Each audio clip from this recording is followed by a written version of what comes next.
Welcome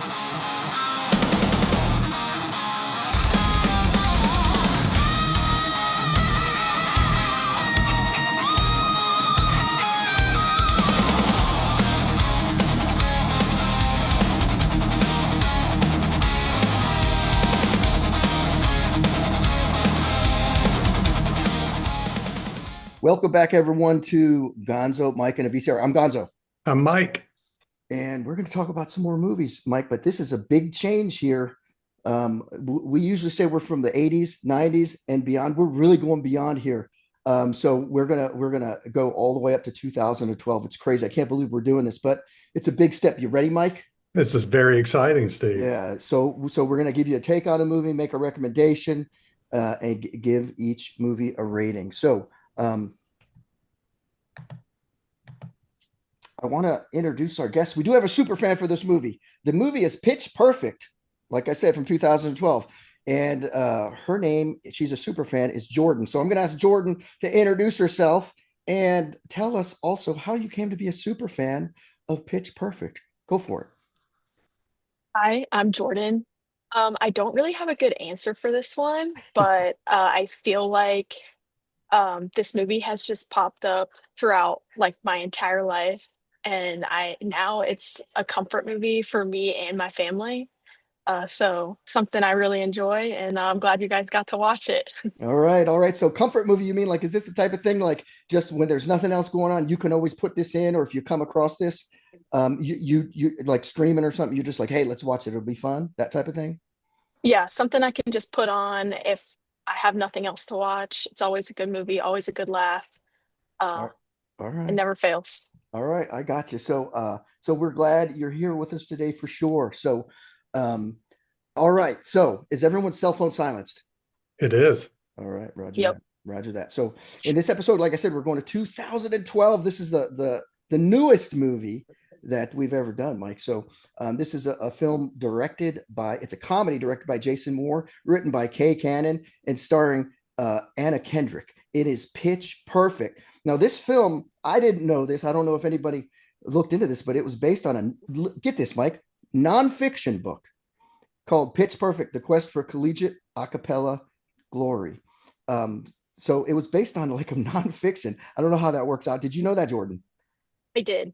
Oh, you did. Look, well, I did. she's the super fan, Mike. What do you expect? Yeah, I never would have guessed this was based on a book. No, no. So this thing grossed 115.4 million at the box office on a budget of 17 million. So it did pretty well. Yeah. Now it got there's a bunch of awards here. So I'm just going to go through them real quick. So the Motion Picture Sound Editor's Best Music in a Musical Feature Film Award, 2 MTV Awards, one for Best Breakthrough Performance. This is Rebel Wilson, and we'll talk about her coming up, and one for Best Musical Moment, and it's the No Diggity scene. Now, is the No Diggity scene the last scene, Jordan, that they sing? Yeah. Yeah, that's it. Okay,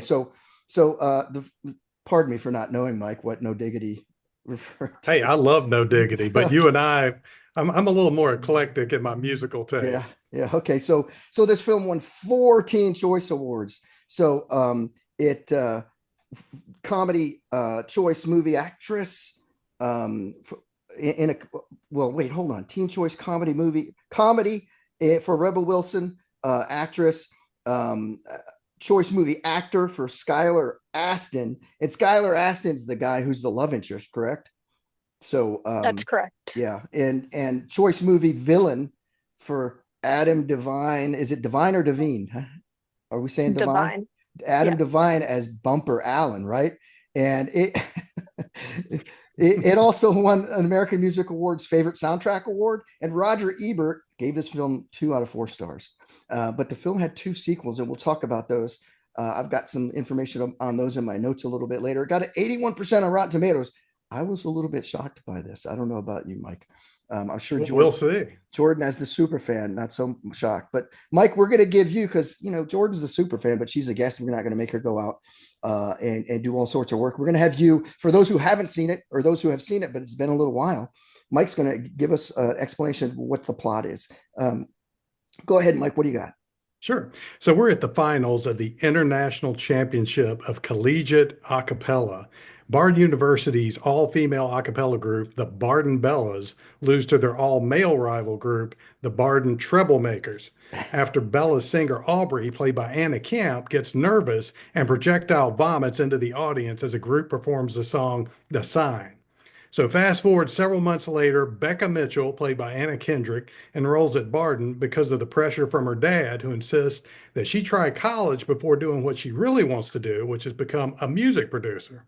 Her dad thinks she's wasting her time because Becca spends her time making mashups of songs.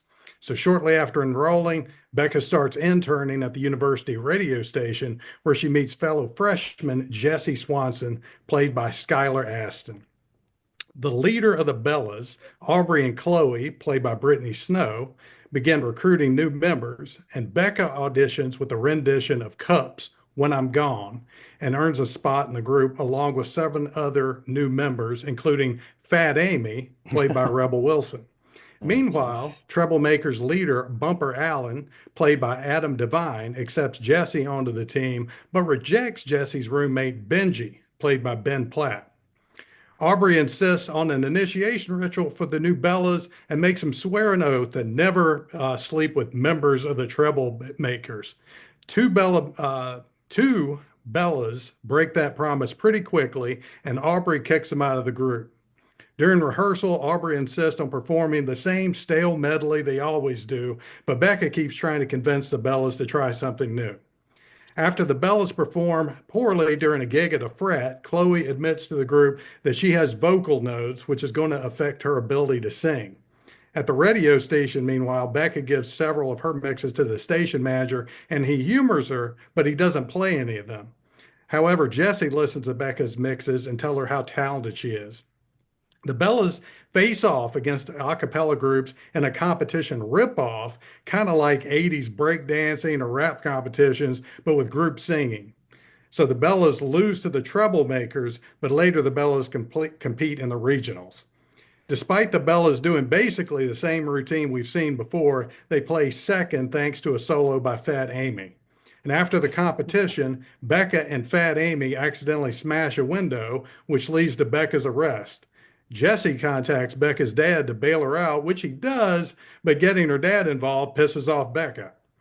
During the competition semifinals, Becca mixes in some of the song Bulletproof into the group's rendition of The Sign, which the crowd loves. And although the improvisation impresses the judges, Aubrey rips Becca for not sticking to the original plan. She also accuses Becca of hooking up with Jesse, which Jesse denies. Becca responds by blowing up at them both and quitting the group. And meanwhile, Benji discovers the lead singer of the runner-up group, the Footnotes, one of the competing groups, is still in high school, which leads to the Footnotes being disqualified and the Bellas being invited to the finals. So during spring break, Chloe unsuccessfully attempts to bring Becca back to the Bellas. Becca's dad encourages her to rejoin the group, telling her that they need her as much as she needs them. And Becca also tries to apologize to Jesse, but he rejects her, saying that she pushes away anybody that cares about her. During the Bella's rehearsal, several members stand up to Aubrey, who's been dominating the group throughout the movie. Becca arrives as the Bellas are fighting and says she's sorry she changed the earlier performance without telling anyone. Aubrey lets Becca rejoin the group and gives her more to say in what the group does. And during the scene, we're also treated to more projectile vomiting from Aubrey. Meanwhile, Bumper leaves the Troublemakers after being offered a job as a backup singer for John Mayer. And with the Troublemakers short one singer, Jesse invites Benji to join the group. At the competition finals, the Bellas win the championship with a medley arranged by Becca, which also includes, among other songs, Don't You Forget About Me from the Breakfast Club. Afterwards, we see Becca and Jesse kissing, and the last scene, 1 year later, shows the Bellas picking the song that the newbies will have to sing to audition. all right, Jordan, anything to add to that? That was perfect. Mike does a pretty good job. Thanks. Mike does a pretty good job at these things. That's why I let him do it, because I generally don't do as well a good a job. I would just add, the only thing I'd have to add is Becca's dad is actually a professor at the college, right? So Yeah. that's why it's really important to him. And it's interesting because I'm feeling like both, and I'm going to get the names wrong here. So don't kill me, Jordan. I'm not a super fan. Becca and Jesse. Jesse's the her love interest, right?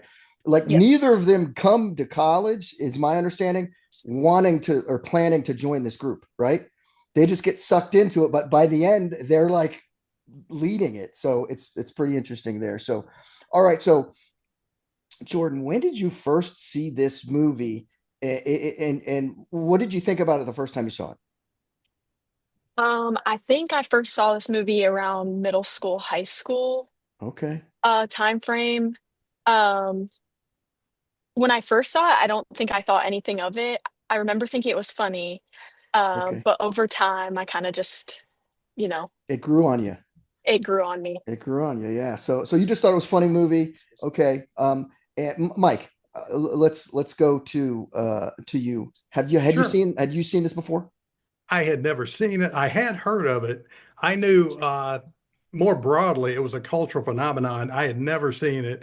I did get the sense it was a musical. I mean, just look at the name. I'm sure I saw a preview, parts of previews here and there. I would say I am not the target audience for musicals. And unless you're talking about Grease or The Wizard Uh, of Oz, and that's only because I grew up with three TV stations to watch.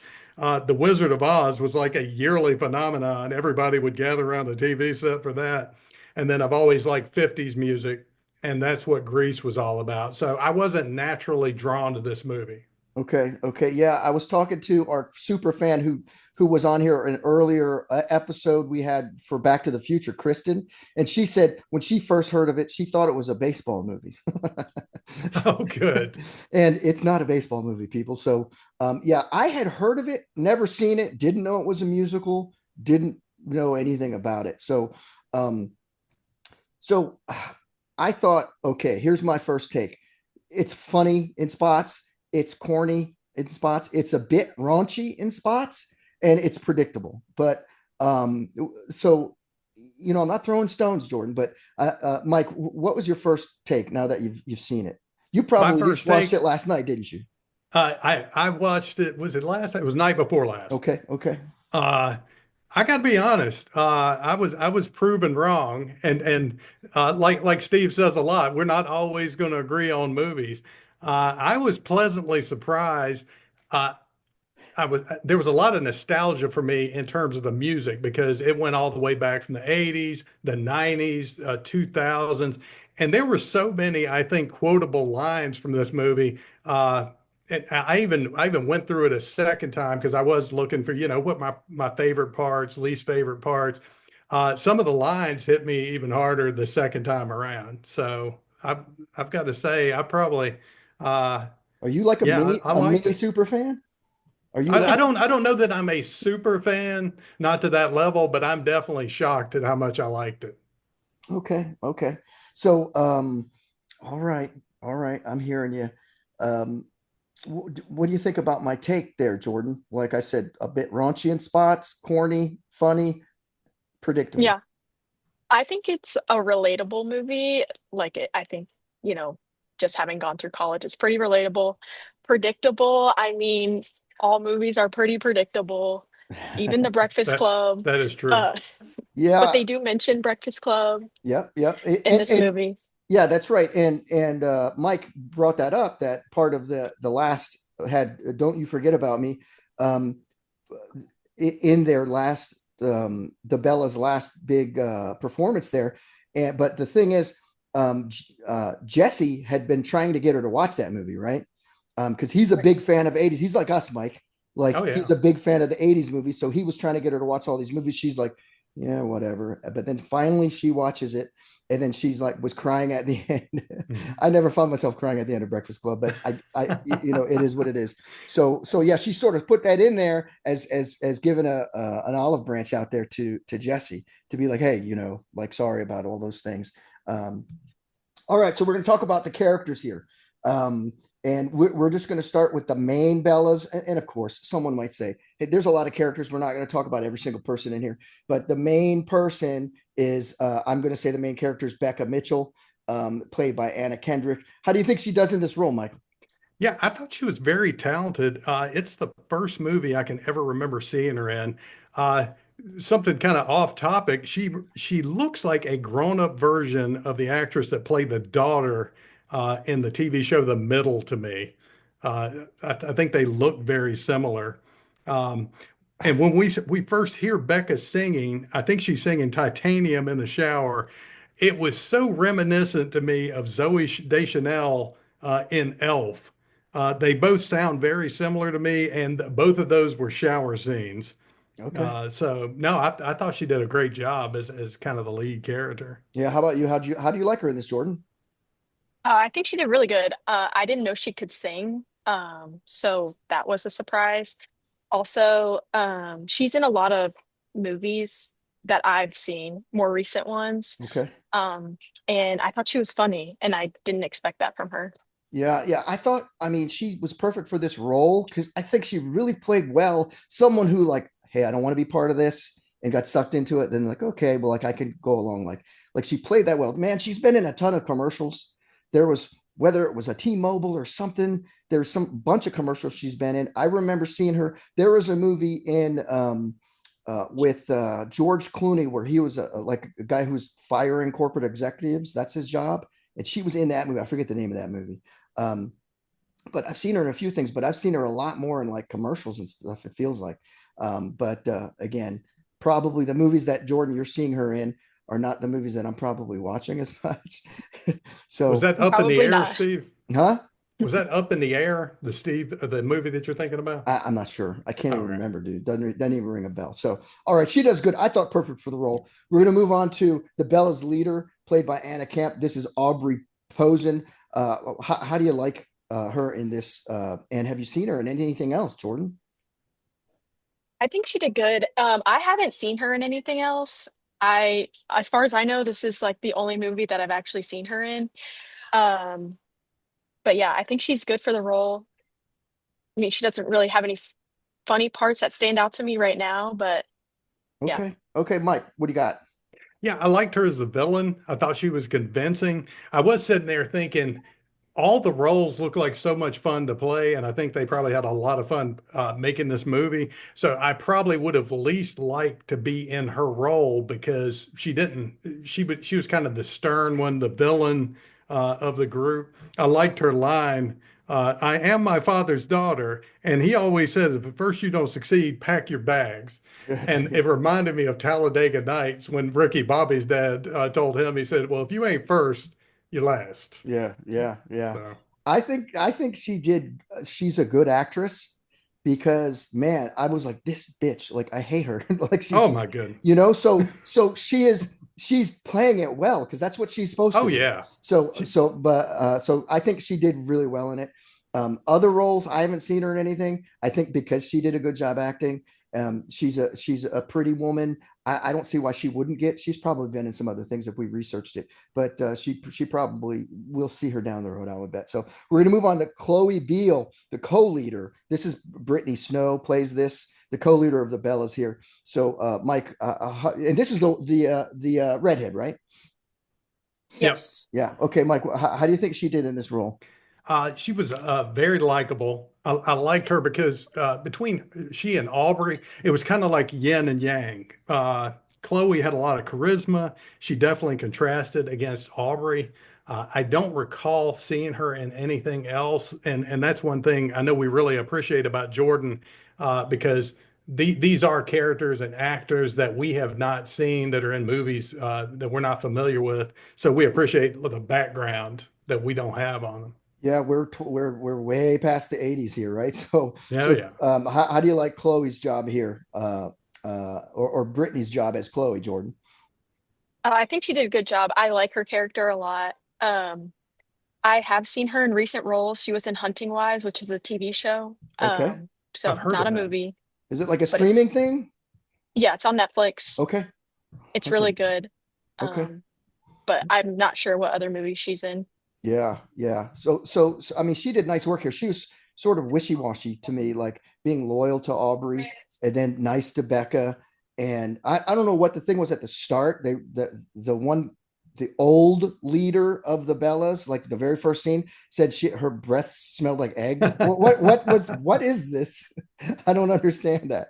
And that never came back. I was waiting for that to come back, some sort of reference. It just was odd and random. So, but yeah, she did good. I don't know that I've seen her in other things, but like Jordan said, things that, I don't do a lot of TV, or I don't do a lot of streaming. And my wife doesn't like me for that, because she likes to get into little shows and watch them. In fact, now she has me committed. I am committed now to the new Marshalls show that comes on tonight. Mhm. This is a CBS thing. I think it's like, of course, there's a Navy SEAL, Mike. Isn't that a surprise? A guy who used to be in the Navy SEALs gets pulled in to be a U.S. Marshal because his buddy's in the Marshals. And of course, everything they get into as U.S. Marshals happens to be like they have to use all the Navy SEAL skills. And can we have someone who's famous, or someone who gets on a TV show and runs a plot, who wasn't a Navy SEAL? I mean, just say it. Sure. There are other people, right? So, all right. So, okay. So we're going to move on. We're going to talk about Fat Amy, played. They didn't give a last name on here, just Fat Amy, played by Rebel Wilson. Jordan, how do you like her in this? She's my favorite. I like her sense of humor. She's sarcastic. Yeah, she's my favorite in this movie. And you've seen her on other stuff. Wasn't she on some other movie about, like, with it's like a bachelorette party thing or something?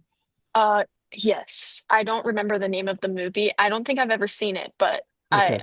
yeah. Okay. So what do you got, Mike?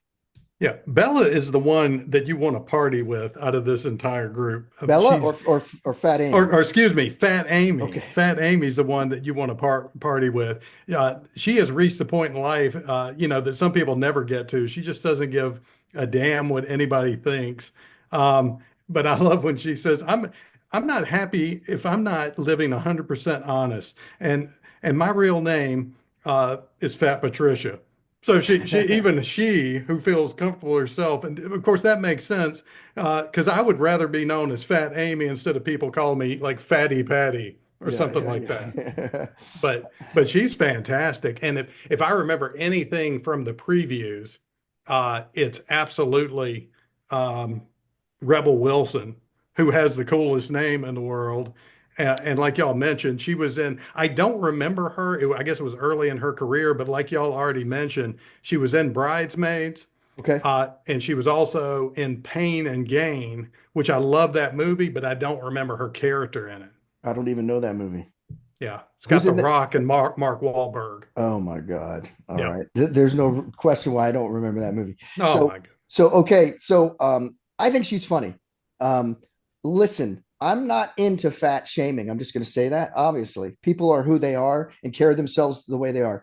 But I don't believe in fat glorifying either, for reasons of like trying to be healthy and stuff. Like, so people are just like, hey, I'm out there. I don't know. I don't like it. And I think it was right for them. They're like, wait, you go by, when she first introduced herself, when they're out there on the quad or whatever, trying to get people to join the Bellas. And she's like, hey, I'm Fat Amy. And she's like, I think it's Aubrey or whatever. You call yourself Fat Amy? She's like, Mhm. yes. But Like, but I love the way that she was just so confident. She just didn't care. yeah, She's yeah. like, I'll beat you to the punch. Yeah, I'll give you that. She had some funny scenes, and I think the thing that kills me, not kills me, but just I'm like, really? Like, they're showing her when she's off on spring break or whatever, and Uh-huh. she's like hanging out at the pool with these like ripped up guys who are like models, and they're like Yeah. all around her. Like, that's Yeah. that's the But thing. there's something sexy about a person, regardless of what they look like, if they've got confidence, Yeah, if you can tell they're like, yeah, I'm comfortable in my own skin. if you say so, sir. Okay. I think So, she said in the movie or at the table, she was like, "I call myself fat so other people don't call like me fat behind my back." Yeah, okay, That's her so, yeah. so, so reasoning. you twig bitches don't say it Yeah, first. yeah, yeah. Yeah, so Yeah. that's a strategy for her to be like, hey, I know it's out there. Let's not sit there and tiptoe around the elephant in the room, right? Like, it's is there. I'm big, and I'm just gonna own it, right? So that's good. It's a strong character trait to own it, right? So And I um will say, yeah. I was pleasantly surprised because when I saw her, I saw she's going to be in the movie, and I was like, "Oh God, this is going to be predictable. She's going to be the wallflower. She's going to be the person that needs building up and have self-esteem issues." And she was the most confident character in the movie. Yeah, and I feel like from the preview I've seen to Bridesmaids, she's Yeah, she's the same type of way yeah, in that movie. And I feel like this is just her. Like she's probably just really like this in real life and she's playing herself in all these yeah. roles. Like she just doesn't care and she's just going to be funny and be out there. So Oh so yeah. I'm going to talk about the secondary Bellas.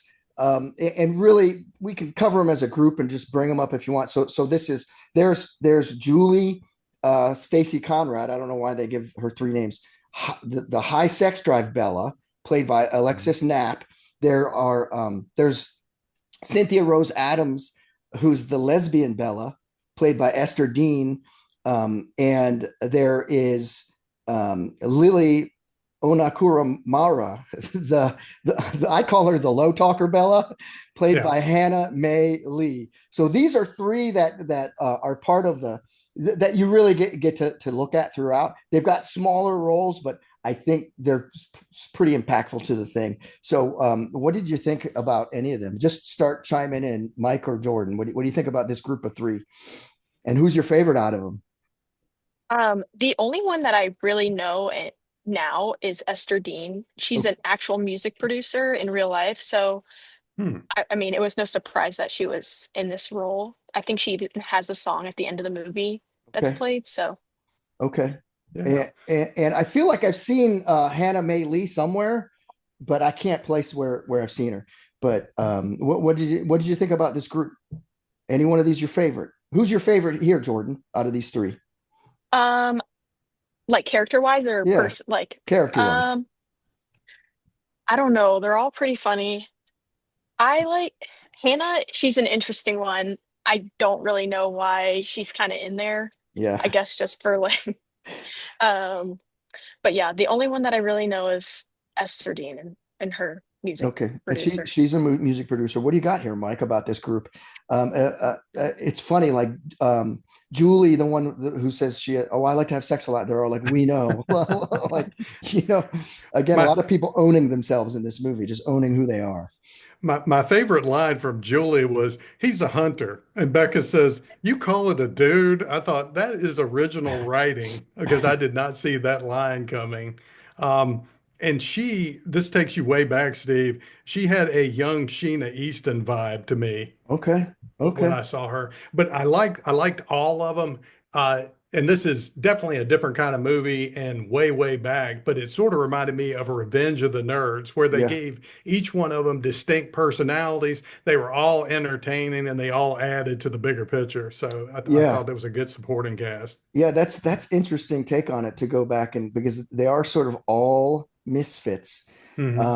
And it seems like the Bellas in past years from when you see they weren't like that. There was a bunch of very polished, very professional. And then now they've got this group of Bellas that are just they're out there, man. They're all out there. It's Yeah. it's nuts. I think my favorite out of this group, um, besides that, I think Julie's pretty hot. So besides that, I'll say I think Lily is the funniest because she reminded me of like Seinfeld, the low talker. Oh, I did Remember, not like even think about that.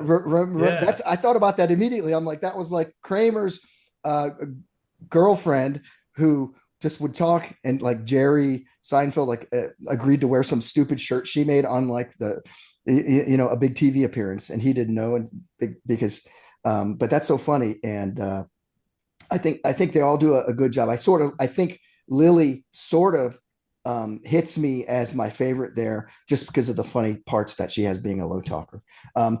You seen besides Esther as a producer, has any one of you seen any of these people that you know for in other roles? Because I really haven't. No. Um, I think I've seen Alexis Knapp in a TV show before, but I can't remember which one. Okay, okay. Yeah. So I'm sure they're gonna, if they haven't been, they probably were in Pitch Perfect 2 and 3. I would guess. I'm guessing here. So all Yes. right. So I'm gonna move on to the troublemakers. we'll start with I'm sure this is probably one of Mike's favorites because Mike is just, we're going to talk about Bumper Allen, and Uh-huh. he's the Troublemakers leader, played by Adam Devine. How do you like this character, Mike? Yeah, he was almost my favorite. He was awesome. The character itself, only in something like an a cappella group could this character be a bully.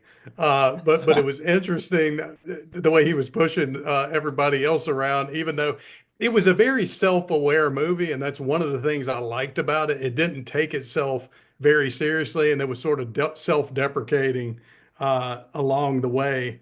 And then when he goes to L.A. at the end of the movie. I mean, he's been a big fish in a small pond, but he's probably way too optimistic. He doesn't know that he's going to have to start all over again, like many of us had to in life. You thrive in one situation, then you put yourself somewhere totally different. Um, but previously, I remember him. I had not seen him in movies. I saw him in two different TV shows. I remember him. He was in Modern Family, and I think it's an HBO show, The Righteous Gemstones. Huh, never heard of either of those. So, Yeah. Jordan, how do you like Bumper Allen? Yeah, he's my favorite character in the movie. I like his sense of humor, Yeah. and I think it's like his actual sense of humor because I've seen him in other movies, and he's the same. What movies Um, has he been in? I think it's called Wedding Date with Zac Efron, Okay. and that one's on Netflix. He's in a lot of these like kind of comedic movies. Yeah. Um, He's in a lot of corny movies. yeah, yeah. I want to say he's in Neighbors as well, but I'm not 100% on that. Okay. Okay. Mm. Yeah. Um, He's a pretty funny bad guy. He pulls it off well because you definitely hate him. Like I hate him. He's so cocky and such a jerk. Like, so I feel like that's telling me he's a good actor because they say, "Hey, we want you to play this role." The director says this, and he's like, "I got you," and he does it perfectly because he's a real jackass. I don't know why he's. I feel like he's got a little something for Fat Amy. Is this true? Did I take that? Oh yeah. And even though then he threw like a big burrito at her or something, what was that? Hmm. I thought It's I that was like their nice though. They dynamic. came back and picked him up, even though they threw the burrito at him. yeah, it was weird. I don't get it. What did you say? What did you have, Jordan?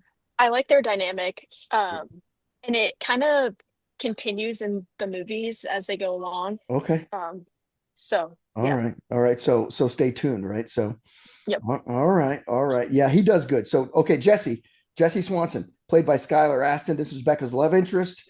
Um, do you like this guy in this role, Jordan? Oh yeah, I think he's a good actor. He's good for this character. I don't know anything else that he's been in besides this movie, but I think he does a good job. Yeah, and he comes in there. He's not even like thinking to join this group. He just gets sucked in by his roommate, right? So Mike, how do you like him? And have you seen him in anything? I have not seen him in anything else. Again, he was tied with Bumper Allen. I think he's my favorite character, Jesse Swanson. He is to me, he looked like a college age version of Dane Cook.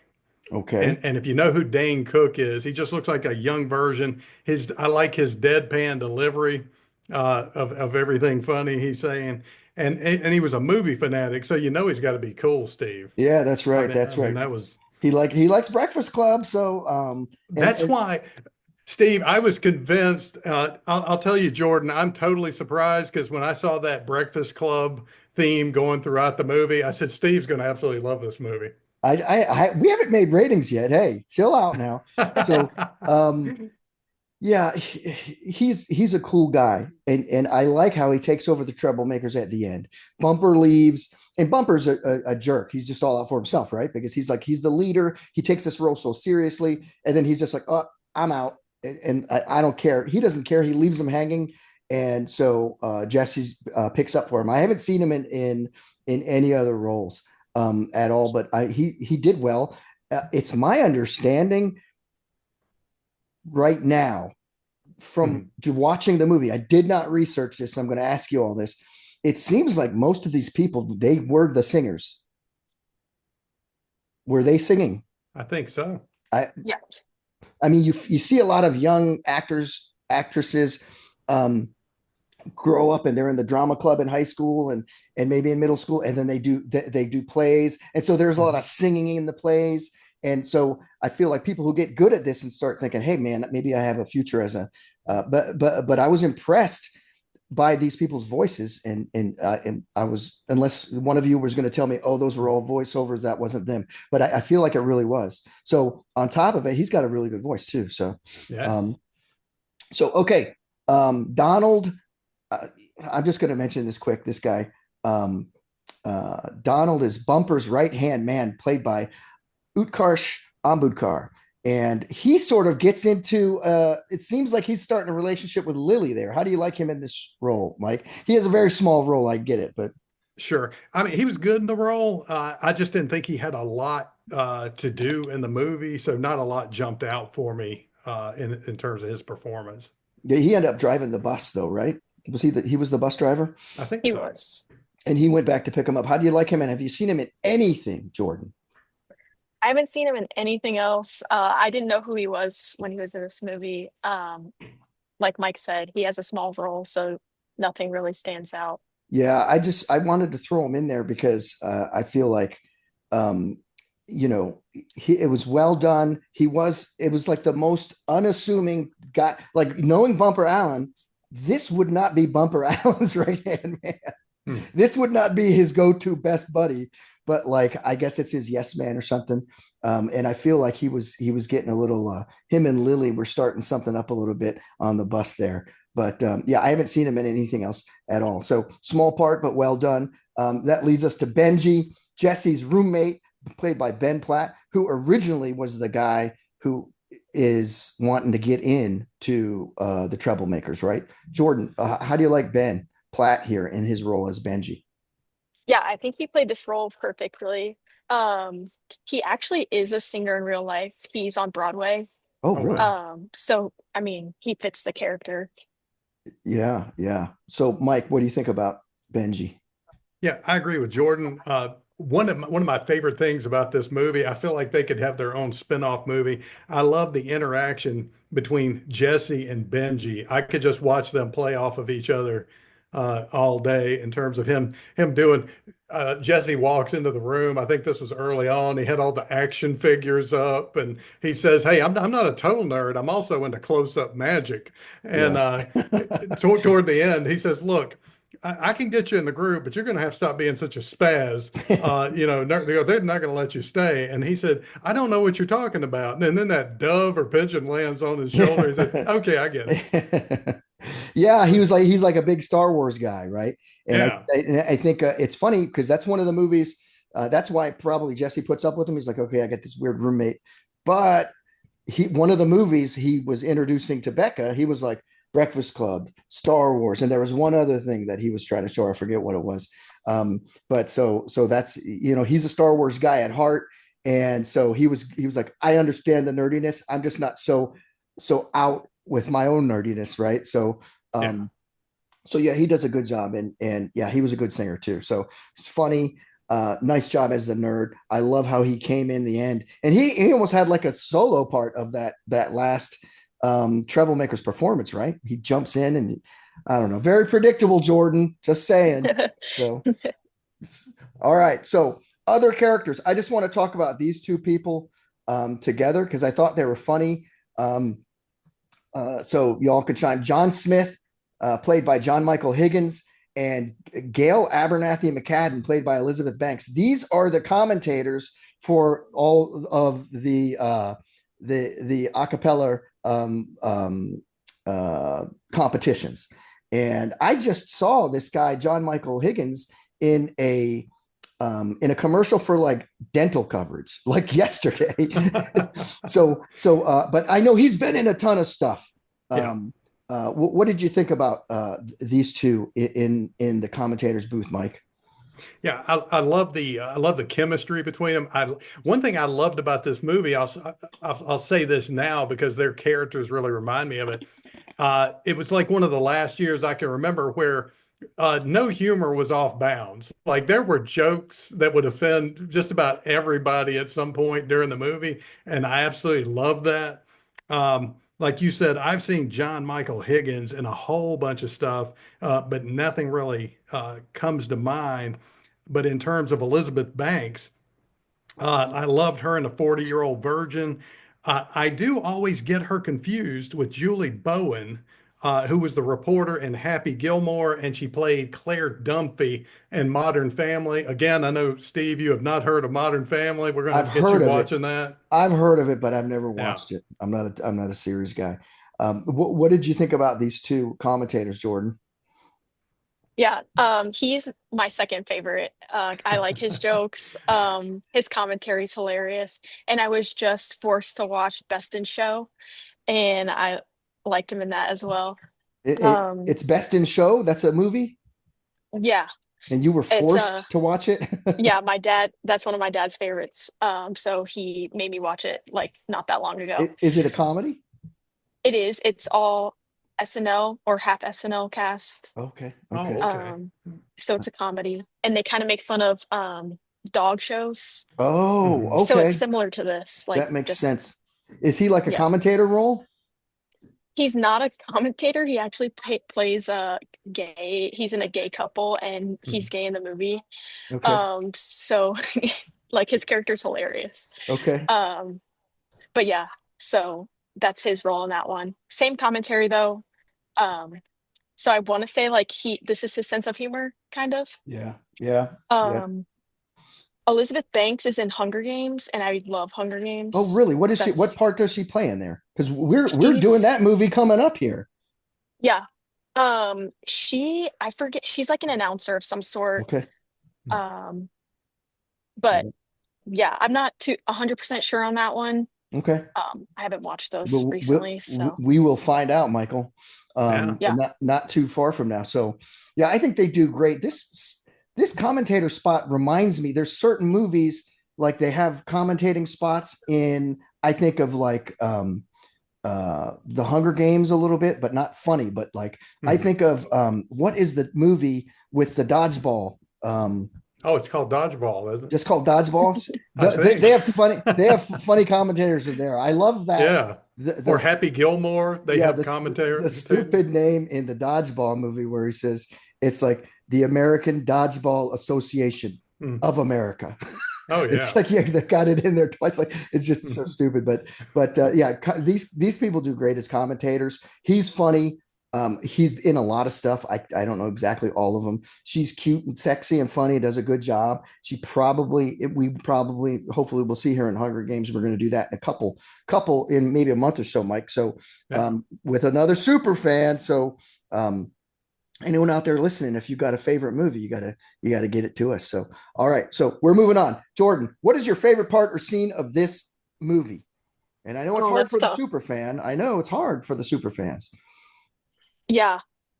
Um, I have a lot, and there's a lot of quotable things in this movie. Um, I would say the ripoff is my favorite.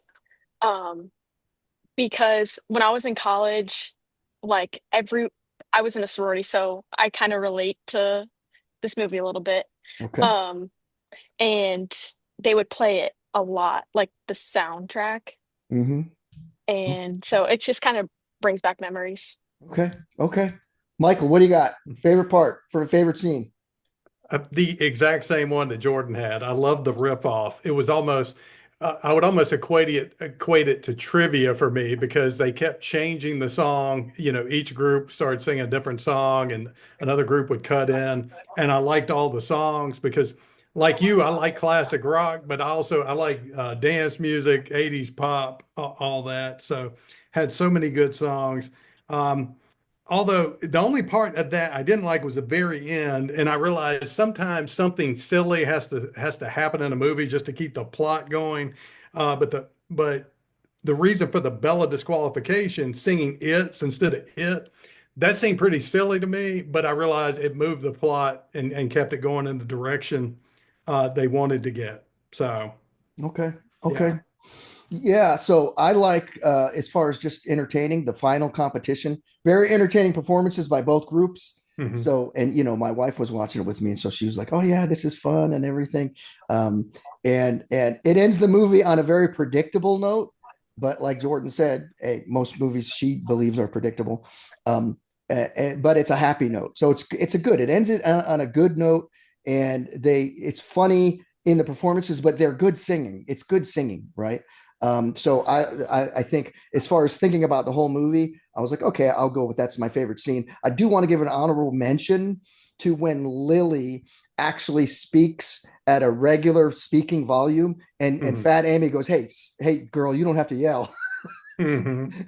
So I thought that made me laugh out loud. Yeah. So because of the low talker suddenly just was normal. She's like, whoa, like don't bring the yelling at us, girl. So I just thought that was really funny. So all Sure. right, so least favorite part, stupidest scene. Michael, I'm going to let you go first.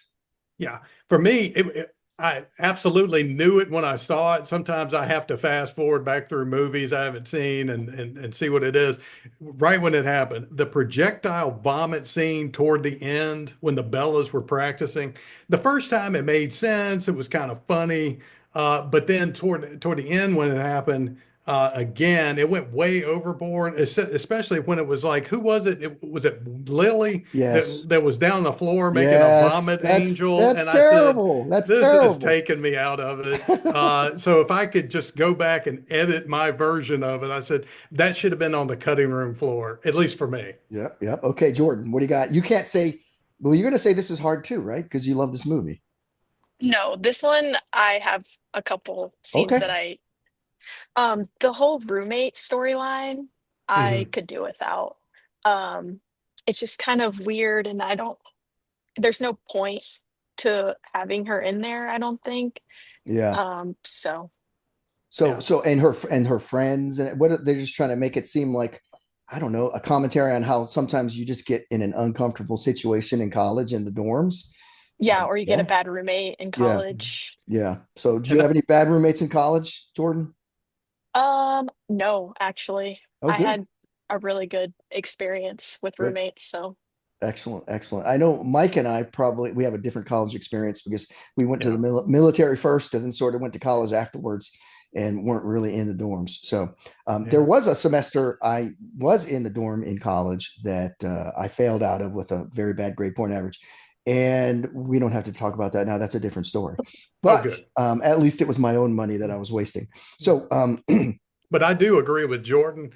At first, that plot was kind of funny to me in terms of how her roommate was reacting, but I feel like they never closed the loop on it. It went nowhere and just kind of, yeah, didn't happen. just an annoying. So, Yeah. okay, Jordan, well, you said you had a couple. Are you talking about all of those scenes, or do you have anything else that you thought was really a bad or stupid scene? yeah, those scenes, that storyline, and also the storyline with her dad. Um, I just kind of felt like it was a filler Yeah, storyline. Hmm. yeah, It yeah. I hear didn't you. really. I agree. I agree. Like, why does he have to, and like, it's like, oh, you're hearing about like her parents are divorced and he's got a new, like, do they have to do that? They're trying to shove this in here. Like, oh, her father's watching the final competition with his new wife and she's cheering to like, it's not even part of it. I don't know why it's there. Right. So agreed.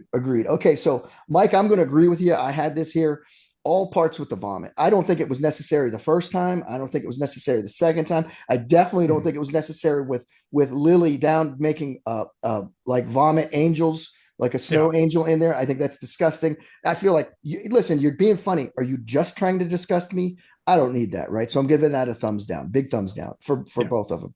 Sure. Um, like this isn't The Exorcist, right? We don't need to go there. So all right, additional comments on this movie. Michael, what additional comments do you have on this movie that As we I haven't was discussed?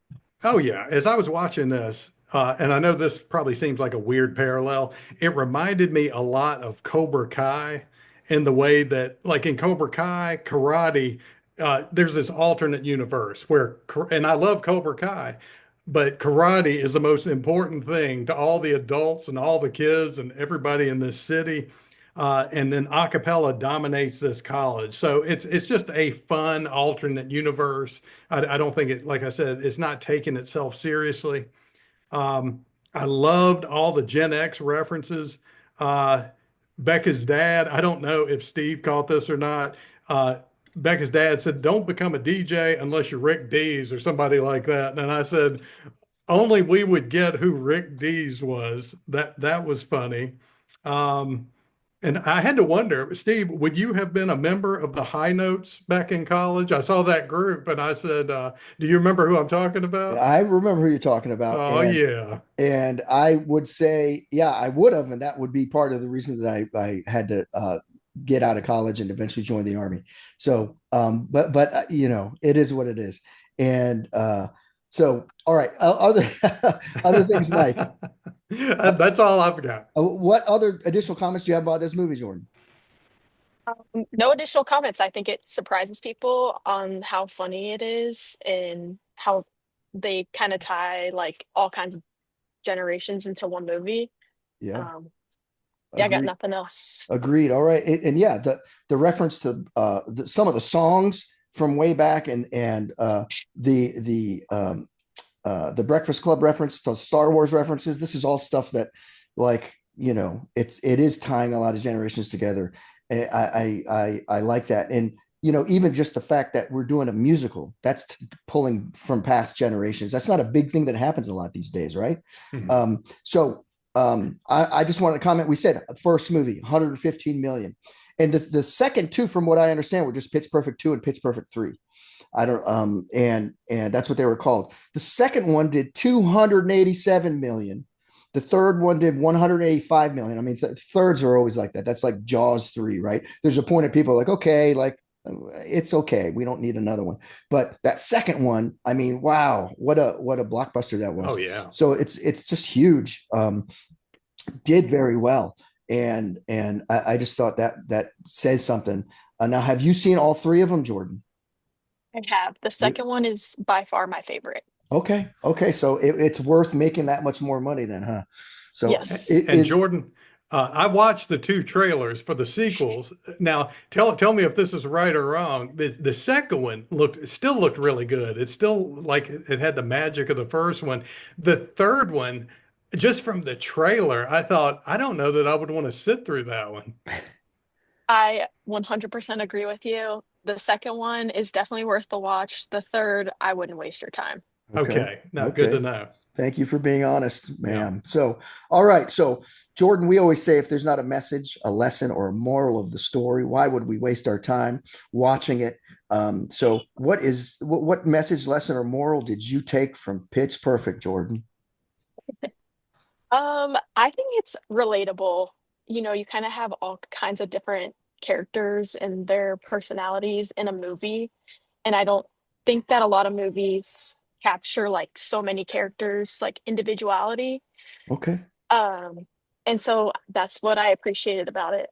Okay, the individuality. So be yourself, and Mhm. everyone's different. Okay, all right, good, Michael. Now Mike's pretty good at this, Jordan. I'm going to tell you. He usually pulls something really philosophical out here. So I still go back to if you could do it for Mr. Mom, like Oh yeah. that movie. I've got confidence you can do it for almost anything. What do you got, Mike? I'm probably going to have a hard time articulating exactly what I'm thinking with this. But the main thing that jumped out at me, especially for Aubrey, definitely secondarily for Becca, and paralleling it with us, regardless of what you're into, whether it's a cappella, karate, whatever, if you're going to get to the next level of what you're doing, I mean, we can definitely, sit on our laurels and be comfortable with whatever success you've had in life. If you want to go to the next level, we're going to have to get out of the comfort zone, and we're going to have to, show a little bit of humility, let go of our egos, listen to somebody else, whether it's a book you read, somebody, one of your buddies giving you advice, or sometimes even the competition, somebody you don't even like, uh, looking at a different way of doing things. And I think that was what we saw in the story was Aubrey finally did something that was not natural to her. She let go of control, Hmm. and went in a different direction. Okay. Okay. Not bad, Mike. Not bad. I agree with you. That's pretty good. I took from it like, hey, get out there and interact with people, make friends, like join these groups. It's sort of like you said, try something new, get new experiences, you're going to have fun, you're going to make friends, right? So that was one thing for Becca, because she would have rather just, like, if she didn't have such a jerk roommate, she could have sat in her room and just mashed up, music and everything, and just Mhm. done that the whole time. So, and as far as the Bellas, and you sort of hit this, Mike, change, doing things the same way because it's always been done like that, right? It's not good. You've got to evolve. And we saw, like you talked about the competition, the troublemakers were doing different Yeah. stuff. They were trying new material and doing things. They were really evolving on their own. And even though Bumper Allen's such a jackass, right? Hmm. But they were evolving and trying to get better. And Aubrey was just like, no, this is how we do it. And they'd show the judges rolling their eyes, like, yeah, their voices are good, but it's boring. We've seen it time and time again, right? So get out there and change things and evolve. And the other thing I had here is treat everyone with respect, which Bumper didn't do actually Hmm. very well, and Aubrey didn't do. And these people can really contribute, right? Even the low talker and Fat Amy and like this. So treat everyone with respect, part of your team, and because everyone can contribute. So those are the things I took from it. So Well, you bring up a great point yeah, with Bumper treating everybody with respect. Like he's supposed to be the leader of that group, and as soon as he got any kind of break whatsoever, like he was going to LA, he just cut them loose like it was nothing, yeah, and it without a was thought. it was like he did not treat everyone in that group very respectfully either, right? So Yeah. all right. Anything else, anybody, before we move on here from the message so there's some lessons there. All right. Even in a movie with two bad scenes with projectile vomiting, Uh-huh. there we can take a lesson from it. That's not bad. So all right. So um we're gonna do this like you you've seen it, Jordan, time and time again. After watching it with a podcast and this recording in mind, you still have the same take on it. And what would you suggest other people do? Watch it or trash it? Definitely watch it. I think it surprises people. Like it kind of looks super girly, you know. Um, you know, people don't really like musicals sometimes. Depends on, what kind of movie you're into. But Okay. I think it's hilarious. Okay. All right. Very good. Michael, what was, well, you told us your take on it. What's your recommendation? Watch or trash, brother? Yeah. Well, Jordan brought up such a great point because what I really love about this movie and what I wouldn't have known without watching it is a musical, but the thing I typically hate about musicals is you'll have a decent movie going on, and then for just some random reason, somebody just starts singing in the middle of a serious scene. But this, the music makes sense, it fits, it's not forced, and it makes a logical part of the plot. And like we talked about before, it was like a bunch of Gen X producers and directors got together with a bunch of millennials and they made a movie that kind of bridged that musical gap. Um, and I will admit, I looked at to rent it, it was like $3 and something on Amazon. To buy it, I think it was $4 and something. I watched the trailer. I said, my wife is absolutely gonna love this movie. And we watched it together and we both loved it. Definitely watch it. I could watch this over and over just because the performances you could get just kind of have it on in the background. And Okay. Steve is thinking, you are high. Oh Lord. So listen, for me, this is a funny and it's entertaining. Good singing parts, and I agree with you, Mike. It's not like randomly some guy's walking down the street and then just blurts out into a big song. The, Yeah. the songs have reasons for being in there. They're part of the competition. They're part of their rehearsals. They're part of what they're doing when they're competing and everything. So it's funny. It's entertaining. If you haven't seen it, I would say watch it. You can watch it once. Yeah. Um, I probably wouldn't own it. So I'm just going to say that. Now I don't have my wife in here I didn't really ask her what she would say, but you can watch it once. I would say watch it if you haven't seen it. It's worth the watch. There are some funny parts. So, all right, we're going to move on to the rating. So this is sort of like a 5-tier rating, Jordan. So worst rating, terrible movie, bathroom break. You don't even have to be in the room. A below average movie, going to say no snacks. You could sit and scroll on your phone, read a book while the movie's on and not really pay attention. An average movie, so this is like your C grade in school. An average movie, a Coke. I could sip a Coke, watch this movie. Better than average, Coke and a popcorn. And a great movie, an awesome movie, a Coke, a popcorn, and a box of your favorite movie candy. For me, that's Raisinets. For Michael, I know it's Goobers. What's your favorite movie Mhm. candy, Jordan? Classic M&Ms. M&Ms. All Oh right, yeah. very good. So, have you had these caramel M&Ms? I have, but I just prefer Oh, okay. M&Ms. I, Yeah, now, is it caramel or caramel? caramel. Caramel. Okay. What about you, Mike? Oh, M&Ms. Oh, no, no. How do you pronounce caramel? Oh, I probably say caramel, Caramel. but All right. I do agree. Caramel sounds nice. Okay. All right. Yeah. So that's what it is. So that means that movie is an awesome movie. You get your Coke, you get your popcorn, and then you get your Raisinets, right? Yeah. Raisinets are for me. So what is your rating, Jordan? I don't drink Coke, but popcorn and M&Ms. Popcorn and M&Ms. So what do you have water? Do you have like a uh, Yeah, I'm a water. water? I don't, Okay. yeah, So you're going with water, popcorn, and a box of M&Ms. All right. yep. Very good. So she's giving it the A plus, Mike. Sure. What do you got, Mike?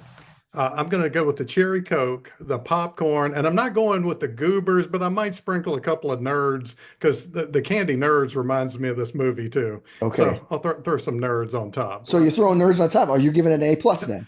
No, no, I'm not giving an A plus. I'm just throwing a couple of nerds on Because you don't top. have It's just a little something you don't extra. have a box. So you're like it's better than average a little. Yeah, It's like a B it's plus. definitely better than average. Oh, I really enjoyed it. okay. Okay. Very good. I'm going to give it a I no I'm going to give it.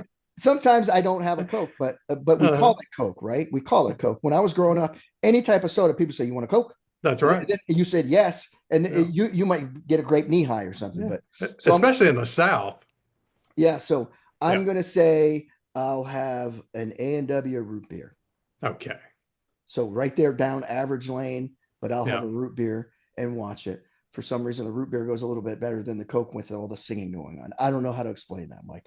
So, Sure. all right. So there we go. Anyone want to change? Everyone's good with your rating. Oh yeah. All right. Very Good. good. Very good. Excellent. So, all right. Looks like we wrapped that one up pretty good, man. I mean, that's a movie. I'd like to thank everyone for listening to Gonzo Mike and a VCR. I want to thank big time Jordan for introducing us to this movie and Absolutely. for being on the podcast. Right. We loved having you on, Jordan. And yeah, what parting words do you have for us, ma'am? Thank you guys for having me on. I know this was an interesting one for you all because Yes. it's not 80s or 90s. Yeah. But I appreciate you taking the time to watch it. Hopefully, you enjoyed it more than Steve. Oh yeah. But I know your wife probably enjoyed it, so that makes me happy. I think she did. I give it an average movie. That means I'm watching it. I'm sitting, I'm watching it, Hmm. I'm drinking a root beer. So I watched it. Like I said, it's entertaining, it's funny in parts. Um, so yeah, I'd really like to thank you, Jordan, for getting us, like Mike just said, part of the lesson and moral of the story. Get out for new experiences, get outside of the box, change. So we're outside of the 80s, we're outside of the 90s. We went beyond all the way to 2012. So we wouldn't have done that without you. So we would definitely thank you for that. Plus, I wrote down like three different movies that Jordan talked about, so she's Yeah. given me something new to watch. There we go. There we go. So, all right. So, thanks for being on, Jordan. Everyone, if you enjoyed it, please follow or subscribe. We appreciate it. We'd love it if you'd share the show with a fellow movie lover or 80s enthusiast or even a 2012 enthusiast like Jordan. So, if you have a movie you'd like us to watch, or if you're a super fan like Jordan and want to be on the show, or just have a comment, or even if you just want to tell us what your favorite piece of clothing was in the 80s or whenever you grew up. Mike, I'm thinking that's a members only jacket for you. Is that true? You know what? I would say members only jacket, but if I go all the way back to middle school, because of course, if you're trendy and you're wearing what's cool, you're also going to look the weirdest in about 20 or 30 years after that. So I Yeah. was thinking about black silk parachute pants from Oh, Merry-Go-Round. oh, Do you remember wow. Merry-Go-Round? Yeah, I do, unfortunately. So, Oh yeah. what about you? What was your favorite piece of clothing that you would wear growing up, Jordan? Um, Probably just like gym clothes. Gym clothes, because you're a big soccer player, right? So Yeah. probably always something related to that. Very athletic, very cool. And I would say for me, one of the things when I was coming of age, it was Chuck Taylors. I wore black Chuck Oh Taylors. yeah. That's what I wore on my feet, right? So Hmm. all the time. So that was probably from high school all the way up to when I was in the army. So all right. So listen, if you want to let us know what that piece of clothing was, or want us to watch a movie or whatever, shoot us an email at gonzomikevcr@gmail.com. That's GONZOMIKEVCR at gmail.com. I'm checking that once daily for you, Michael. That's how we get these super fans on here, people. So I like it. shoot us an email. Additionally, feel free to leave comments on your platform, Spotify, Apple. Give us a thumbs up on YouTube. We'll respond to those as soon as we can. We've added some polls on Spotify too, so check it out. Let us know your thoughts. And again, share the show with someone so you can both listen to, and you can both talk about it, listen to it, and you can agree with what I say about the movies and disagree with what Mike says about the movies, right? That's, I think, what the consensus is That's going the to way be. it works. So there you go. So in our next episode now, Mike, we've got another super fan. Um, but we won't be in 2012 anymore. Oh We're no. going all the way back to 1990 to look at another film directed by Martin Scorsese. You'll remember we did After Hours last episode. So go ahead and tell them what it is, Mike. Yeah, I cannot believe this was made all the way back in 1990. So we're going to be talking about Joe Pesci, Robert De Niro, and definitely an underrated actor, underused. Unfortunately, he's no longer with us. Ray Liotta in Goodfellas. Yeah, Almost very said good. I Godfather. know you almost went there. So yeah, that's going to be a good one. I'm excited about it. I'm excited about our guest who's going to be on there. He's an old buddy of mine from my days in the army. So it's going to be really fun for that one. So, all right, folks. Well, that's a wrap. I'm Gonzo. I'm Mike. Until next time, keep watching movies. Gonzo Mike and VCR is produced by Gonzo Mike. All rights reserved.